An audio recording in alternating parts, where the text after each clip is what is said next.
Akkam jirtan alaamanaan sa'a namaan maatii waatiin kabajamtootaan daawwattoota Oromiyaa Miidiyaa Neetwoork Oduu Ammaa qabanii dhiyaanne isinitti himna. Oduu Ammaa wajjin ani Muhammad Fantaalleetiin. Biyyattii nama badhaasa Noobeelii fudhateen bultu qarqara wal waraansa irra jirti jechuun gaazexaan biyya Noorweey Aftenposten jedhamu gabaase.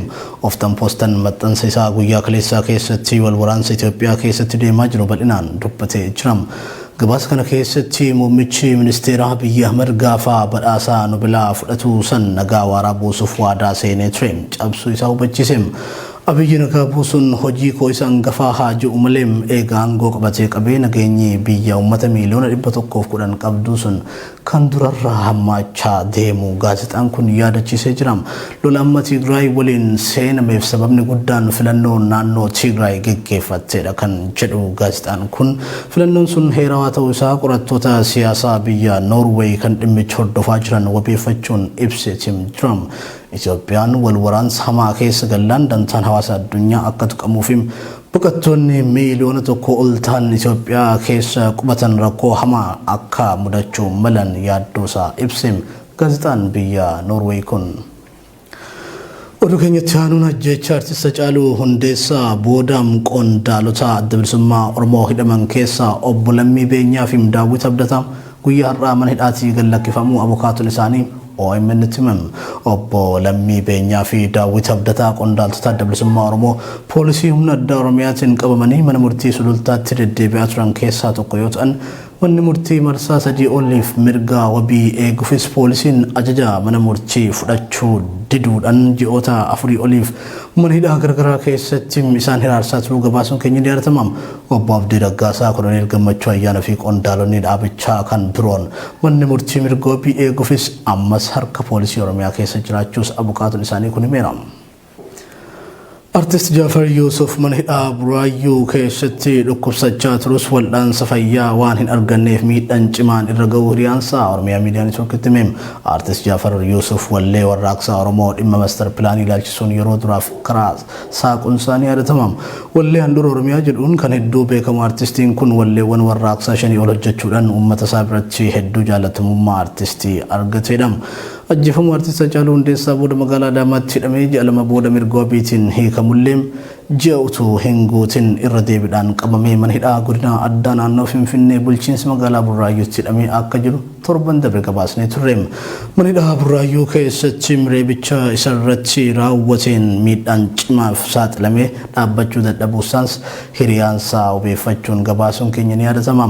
Sababni reebicha kun Jaafar irratti raawwatameef maali jennee hiriyaasaa hoggaa gaafannu sababa Jaafar wallisaa ta'eef nama hedduutu nyaata geessaa fi namoonni mana hidhaa jiranis Jaafar jedhanii yoo dubbisan ijoolleen si dubbisan kunneen shaneedha.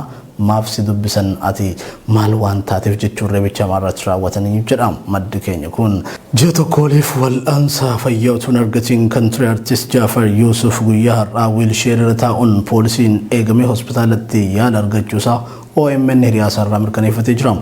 Jaafar Yusuf haala ulfaataa fi rakkisaa keessa jira kan jedhu hiriyaansaa uummanni Oromoo artistii isaa kana itti dhiheenyaan hordofuu qabas jedheera. Murni seeraan ala biyya bulchaa jiru sabboontota Oromoo kanneen miseensota raayyaa ittisa biyyaa tahan irratti tarkaanfii ajjeechaa fudhatuun akkuma itti fufeetti jiraachuu maddeen gabaasan.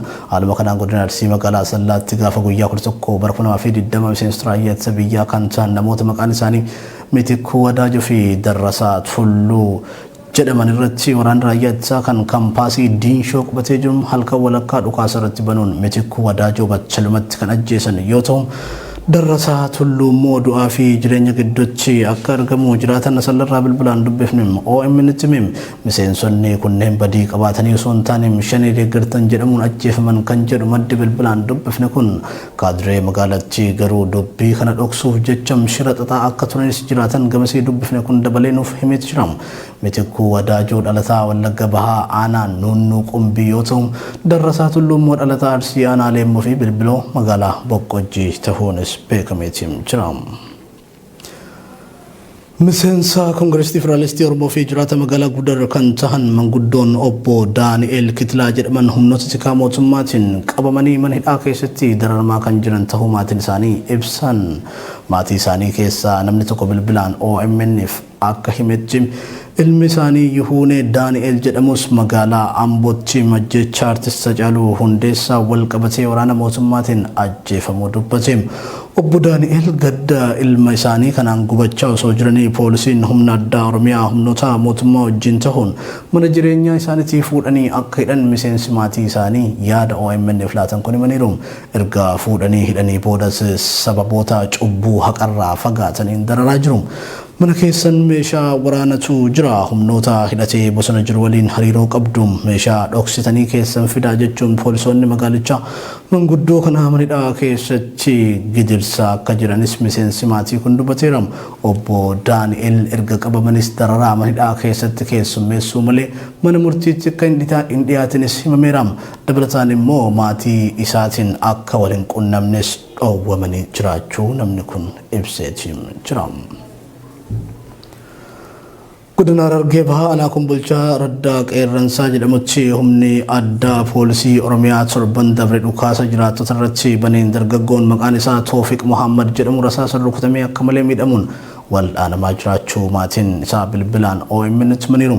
Dargaggoon kun wayittii ammaa magaalaa Hararitti kan argamu hospitaala Hiwoot Faanaa jedhamutti yaalamaa jiraachuu kan himan maatiin qaamni isaa rasaasaan dhahamuu dabalatee meeshaa qaraa qabuun iddoowwan hedduu waraanamee akka jirus ibsanii jiru.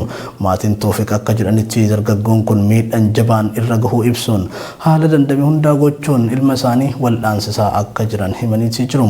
Haa ta'u garuu baasii manni yaalaa wal'aansa dargaggoo kanaatiif isaan gaafachaa jiru kafaluu waan dadhabaniif uummanni Oromoo gargaarsan isaan cinaa akka dhaabbatan waamicha taasisanii jiru. Murni afaan qawweetiin biyya bulchaa jiru deeggarsa raayyaa ittisa biyyaaf oolu jechuun mallaqa walitti qabuuf karoora keessa galfatee itti deemaa jira. Wayitaa waraanni raayyaa ittisa biyyaa ilmaan Oromoo irratti dhukaasuun lubbuu isaanii galaafachaa jiru kanatti Yuunivarsiitiin Saayinsii fi Teeknooloojii Adaamaa maqaa deeggarsaatiin birrii miiliyoona 1 ol gumaachuun hawaasa naannoo yuunivarsiitichaa jiran eeggamsiisee jira. Yuunivarsiitii kana malee kanneen biroo hedduu keessattis mallaqni humnaan saamamaa kan jiru ta'uu namni dhimma kanatti dhiheenyaan beekuun OMN hime. Pireezidaantii yuunivarsiitii fi manaajimentii yuunivarsiitichaa dhimma kana hafarsuun buusin dirqamaan kun akka godhamu godhan kan jedhu barsiisan yuunivarsiitichaa maqaan isaa akka dhahamuun barbaanne gochi kun barattoota Oromoo fi hawaasa kan dallansiise ta'uu dubbate. Waraanni yuunivarsiitichi mallaqa gumaacheef kun Onag shanii jedhee barattoota Oromoo kan duguugaa jiru ta'uu yaadachuun barbaachisaadha jedhan.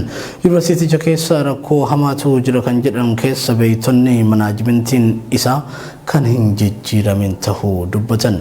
Gama biraatiin pireezidaantii yuunivarsiitichaa bara wayyaaniin biyya bulchaa turtes isaan faana ta'uun barattoota Oromoo kennaa ture ammas taanan sirna biyyattii diigaa jiru waliin tahee rakkoo yuunivarsiiticha keessatti babal'isaa jiras jedhan.